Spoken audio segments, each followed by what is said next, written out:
Hello, I'm Sam Breakgear and welcome to the Sociable podcast. On this episode, we'll be speaking with the New York Times and his bureau-in-chief, Nicholas Casey. He covers a number of South American countries, but has spent a large amount of time working in Venezuela, reporting on events taking place from within the country for the New York Times. He came in to talk about the recent nationwide blackout that struck the country while he was there, along with current availability and the use of cryptocurrency in Venezuela. For our What the Tech feature, where we look at frighteningly accurate or hilariously inaccurate tech predictions from celebrities and experts in the tech industry, we have a clip from a 2003 presentation from Steve Jobs which hasn't aged well, especially given recent headlines. And for our Neuron To Something piece, where we look at psychology studies and research influenced by technology, we have a study analysing the psychology behind why people choose to watch disturbing videos online of torture and murder.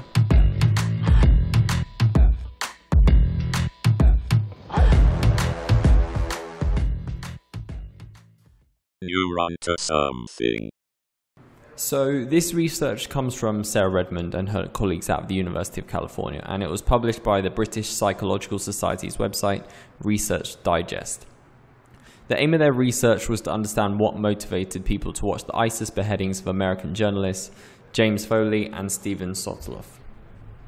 They started by recruiting 4,675 adults online and assessed their mental health, TV watching habits, demographics, political affiliation, and religion. 6 months later, the participants all reported on their fear of future terrorism and also on their lifetime exposure to violence. Following this, between April and June 2015, roughly 8 months or so after the two ISIS beheading videos were released, 3,294 of the participants reported anonymously whether they had watched one of the videos either in its entirety, partly, or not at all. About 20% reported watching at least part of one of the videos, and another 5% said they'd watched at least one to the end. People in these groups were more likely to be male, Christian, and unemployed, and generally watched more TV than average, while also having a higher lifetime experience of violence. Nearly 3,000 of the participants also agreed to write about their motivations for watching, stopping watching, or avoiding the videos altogether. Many who fully or partially watched the videos said that they wanted to gain information and verify that the videos existed, or wanted to satisfy their curiosity about what was in them. People who stopped watching partway through or who avoided the videos reported that they did so mostly for emotional reasons. For example, like it was too sad, or because they didn't want to feel that they were supporting ISIS by watching the footage. A year after the participants gave their responses, they completed more online surveys, and the researchers found that those who'd watched at least part of a video had higher levels of distress and a greater sense of fear for future negative events compared with those who hadn't watched any videos at all. These relationships held after controlling for prior distress, lifetime exposure to violence, and prior fear of negative events. With this information, the researchers were confident in their conclusion that watching graphic coverage may exacerbate pre-existing fears and increase psychological symptomatology, demonstrating that the negative psychological impacts of viewing graphic media produced by terrorists. As Redmond and her colleagues further note, the findings also imply that watching such coverage may assist terrorists in achieving their goals of instilling fear. So these findings are quite significant because the more attention we give these videos, the more successful terrorists are in achieving their goals. And as the report states, viewing these videos exacerbates the problem and only encourages terrorists to commit and publish more acts of terrorism online. This is especially true given the recent events in New Zealand, as videos of the attack have been spread all across the internet. And as a result, New Zealand has already arrested one 18-year-old boy for sharing the videos.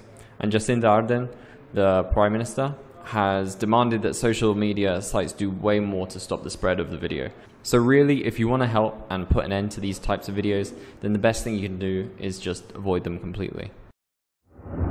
And now time for our chat with Nick Casey. Thank you so much for joining me today, Nick Casey. If you want to explain what you do and who you are for our listeners, please, go ahead. Sure. I'm the Andes bureau chief for the New York Times, which means I'm their main correspondent who's covering Venezuela, Colombia, Peru, Ecuador, and Bolivia. And I write about all aspects of these places, society, culture, the economy. A lot of the focus this year has been on Venezuela, obviously, because of the political turmoil there. And I live here in Colombia. Awesome. Excellent. It's great to have you in here because The truth is, Venezuela is an incredible case study for many aspects of economics, politics, and global news, everything. But considering we focus on technology and society and psychology, there's two main topics that I would really love to discuss with you today, certainly as someone that's been inside Venezuela and witnessed both. First of all, recently they obviously had a blackout, and correct me if I'm wrong, but all energy across the country, was it? Yeah, it was the first nationwide blackout that anybody can really remember in Venezuela. This was completely unprecedented. You had 30 million people around that amount that suddenly found themselves without electricity for days. That's I can't even begin to imagine. When I think of, if, for example, if all the power went out in any society, certainly a Western society, or I suppose anywhere in the world, it would be chaos. I can't even begin to imagine what would happen. What was your experience like being in there? Well, it was, as you said, kind of like a case study in terms of what happens when you see like a fundamental pillar of the state suddenly disappear, which is, if there's one thing that the state can do, it's provide electricity to people. It also provides healthcare, it provides security. A lot of these things have already disappeared in Venezuela, but Maduro has been able to keep the lights on more or less until now. Now, it started on a Thursday, and a lot of people just thought this was a routine rolling blackout because they'd seen these before, and they were waiting for the lights to come back on. But after a couple of hours, as people started to talk to each other, they were realizing that this wasn't just their homes that were affected, but everybody in the country. Given that it was a nationwide power outage, people began to see that this was going to be different. I don't think anybody realized it was going to drag on for 5-6 days. In some places, they still don't have power. What you saw was, first, people were trying to pool their resources. Some people who had generators fired them up, allowed their neighbors to begin to use them to charge cell phones so people could be in touch with each other. Then people were going into their refrigerators and starting to cook up the last food that they had because they realized they weren't going to be able to keep the meats cold and they were going to start rotting pretty soon. And in Maracaibo, where I just came back from, it was on the third and fourth day that you started to see the looting, which is that Maracaibo is this very sweltering city on the coast. It uses a lot of electricity. People really needed it, and the tempers started to flare pretty quickly once they saw the electricity wasn't coming back. And what happened was that you had unruly crowds of up to 1,000 people, it seemed, going through the city, going store to store, and looting everything that they could find. And it wasn't just food. People were taking appliances, furniture, completely destroying stores, pharmacies, and this went on for more than a day.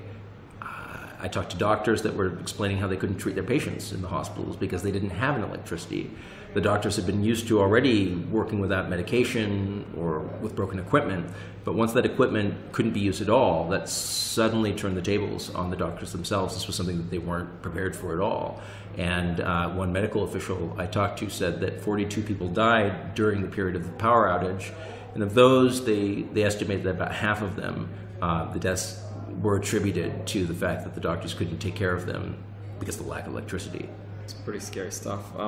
Did you see, you talked about looting, was there much violence, or was it primarily just for the sake of getting their hands on, I suppose, what was available at the time? Was there much violence? Well, it turned really violent because a lot of the store owners were trying to defend their stores.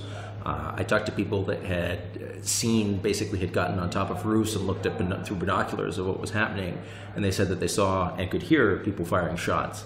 I also talked to doctors in hospitals that were saying that once the looting started, they had this huge wave of patients that were coming in, bullet wounds, injuries from glass, and the doctor said the patients would say, well, we were just walking and a bunch of glass fell on me, and they got the impression from that these were looters that had gotten hurt in trying to break into a store. And yeah, so the looting is almost never it's almost never peaceful, because it's violent. People try to defend their stores, and that's where a lot of the casualties came from. Mm-hmm. And did you feel scared? I mean, I'm not going to lie. If I was in that situation, I think I'd be pretty scared. Well, fortunately, we weren't in the middle of any of the looting. We stayed away from it. There was looting that was going on when we were in the city, but the worst of it had already taken place.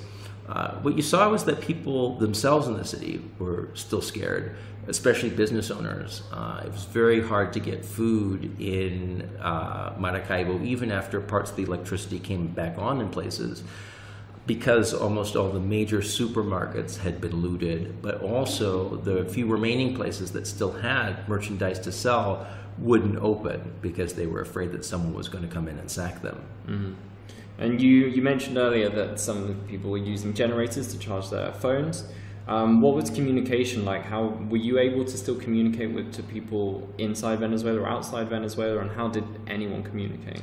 It was hard during the first days before I got there, because even reaching people became impossible, not just because there were problems with the telecommunications, but just problems because people didn't have battery in their phone. And as the days went on, it became more easy to use the telephone network to get in touch with people. But it was spotty. It was on and off. One of the things that people were saying that was the scariest part of the first days of the power outage was not being able to get in touch with their friends and their relatives to see if they were okay, but also not being able to hear anything from the government because they couldn't turn their TV on to see if they were explaining things. And when the explanation finally came from Maduro, a lot of people found it to be preposterous. He said that it was a cybernetic, electromagnetic attack that had been launched from Houston and Chicago. And given that the electric grid of Venezuela is nothing extremely technological, it's very basic, it lacks a lot of basic maintenance, a lot of people found that it was not very believable that this was a cyber attack that had been launched from the opposition, but more likely something that had just been the result of years of lack of maintenance to this electric grid. Sounds crazy. And the second thing I was hoping to talk to you about is cryptocurrencies. So I'm a big fan of cryptocurrencies. I pay attention to the headlines a lot, and I have to say that advocates of cryptocurrency and Bitcoin, they absolutely love Venezuela, because they always go on about how real money is going to crumble, and Venezuela is a perfect case study for that, and they all get excited about how much cryptocurrencies are helping Venezuelans. And I'm sure there are some case studies, but from speaking with my family anyway, they've told me that it's not that simple. It's really not that easy. It's not it's not the savior that the cryptocurrency community really pegs it as. As someone that's been inside Venezuela and you've seen the currency, the bolivar, deteriorate, what has been your experience with cryptocurrencies in Venezuela? Well, there definitely is evidence that there are some Venezuelans who are using cryptocurrency and other Venezuelans who are mining cryptocurrency. Before this power outage, it was fairly easy to get the electricity that you needed to do Bitcoin mining. Mm-hmm. But on a large scale, while I think a lot of the Bitcoin evangelists and cryptocurrency evangelists see Venezuela as a perfect country, when you actually look on the ground, it's not, because in order to have a functioning cryptocurrency, you need to have widespread access to technology. And given the crumbling of Venezuelan society right now, people can't, afford to even pay their internet bill. And the internet is so spotty right now. Those, who are there often don't have access to it.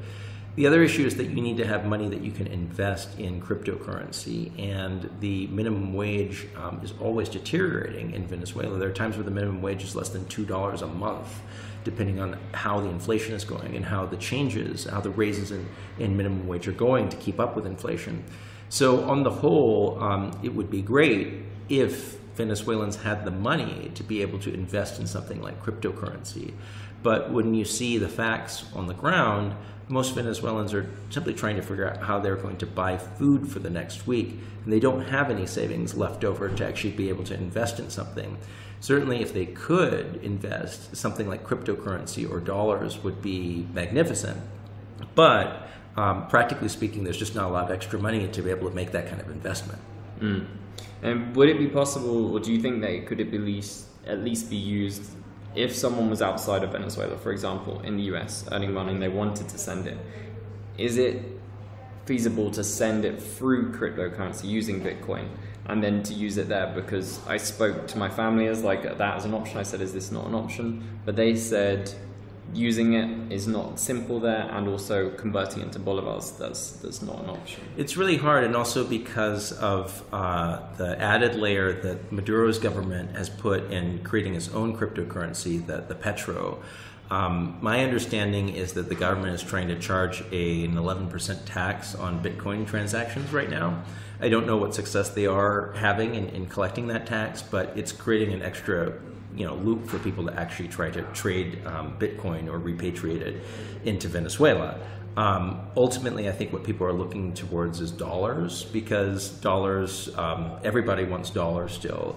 It's an alternative form of currency, and that's often what you see in countries when their currency collapses and they dollarize. And I think one of the things that people were wondering with Venezuela was, would it go instead of bolivars to dollars, from bolivars to cryptocurrency? Bolivars to dollars is what happened to Zimbabwe when they had crazy inflation, but Bitcoin didn't exist at that point. I think the reason why it's going towards dollars once again has to do with this issue of technology and lack of access to things like electricity and computers and internet. If all those things were available, you actually probably could have seen the entry of Bitcoin in a major way in Venezuela.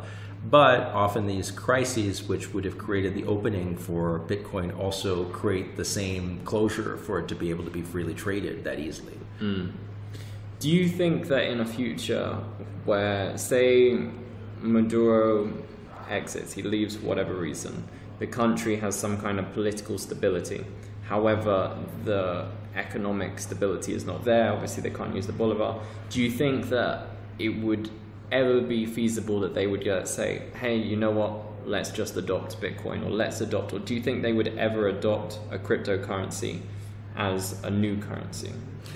It's hard because it would work for probably middle and upper class people, but still for people in barrios, I think the technology just isn't there to be able to have this circulate.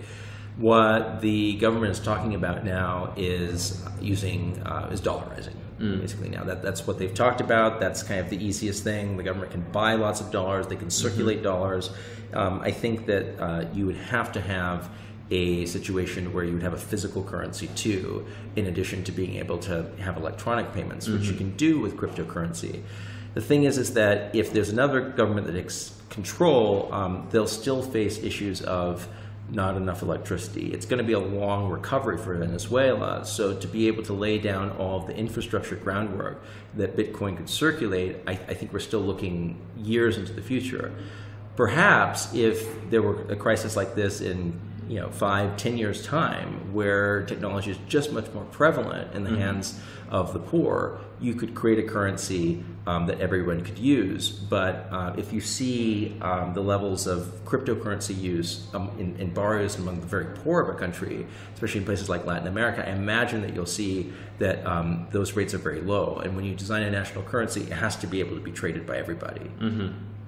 What technology are you really looking forward to seeing develop, or at least is there any technology which gives you hope could help Venezuela, whether that's some form of communication, or I know it's a very vague or general question, but is there any way you see technology helping the situation in Venezuela, I suppose? I actually think technology has helped in allowing Venezuelans to be able to trade bolivars into dollars. That's one way. I mean, Venezuelans really needed access to dollars. And PayPal was actually able to come in and provide that. It used to be in Venezuela that to be able to get dollars and bolivars traded, you have to go through a middleman that would physically come and bring the currency to you. And because of electronic payments and because PayPal has been able to get into Venezuela, it allows a lot of people to be able to find people who want to trade bolivars into dollars and vice versa. So I'd say that you are seeing technology playing a big role in the currency problems that Venezuela has, even if it's not quite Bitcoin, although I think Bitcoin does have a role that it does play in this as well. But in terms of making electronic payments, that's definitely helped. And I think the more systems for electronic payments that can exist in Venezuela, the better, especially because of inflation. More presence of companies like Square being able to take payments on your phone, because especially with the currency crisis that they're having right now, using paper currency just becomes unfeasible once the inflation hits a certain rate and you can't actually get enough bills to be able to pay for things. Mm-hmm. No, well, hopefully, I hope the situation in Venezuela obviously gets a lot better, and any way technology can help, then I suppose it's a blessing. Yeah. That's all my questions for now. Thank you so much for coming on the show, Nick. Great. Thanks for having me on the show. What the tech? And all of it was 99 cents a song with no subscription fees, because people have told us over and over and over again they don't want to rent their music. Just to make that perfectly clear, music's not like a video. Your favorite movie you may watch 10 times in your life. Your favorite song you're going to listen to 1,000 times in your life. If it cost you $10 a month or over $100 a year for a subscription fee to rent that song, that means for me to listen to my favorite song in 10 years, I've paid over $1,000 in subscription fees to listen to my favorite song 10 years from now, and that just doesn't fly with customers. They don't want subscriptions. That was Steve Jobs giving a presentation back in 2003. Obviously, subscription services, such as Spotify, have become the new norm, with the streaming giant holding a market value of $29.5 billion in 2018, according to TechCrunch. The clip is even more interesting given the recent spat that has broken out between Apple and Spotify, which has seen the two companies going at each other like two celebrities in a Twitter feud. According to The Verge, it was recently announced that Spotify has filed an antitrust complaint against Apple with the European Union, alleging that the iPhone maker is harming consumer choice and stifling innovation via the rules it enforces on the App Store. Apple has fired back against the streaming service by saying that Spotify wants all the benefits of a free app without being free. That's our show for today. You can find all the details from today's show on our website at sociable.co. Thanks for listening.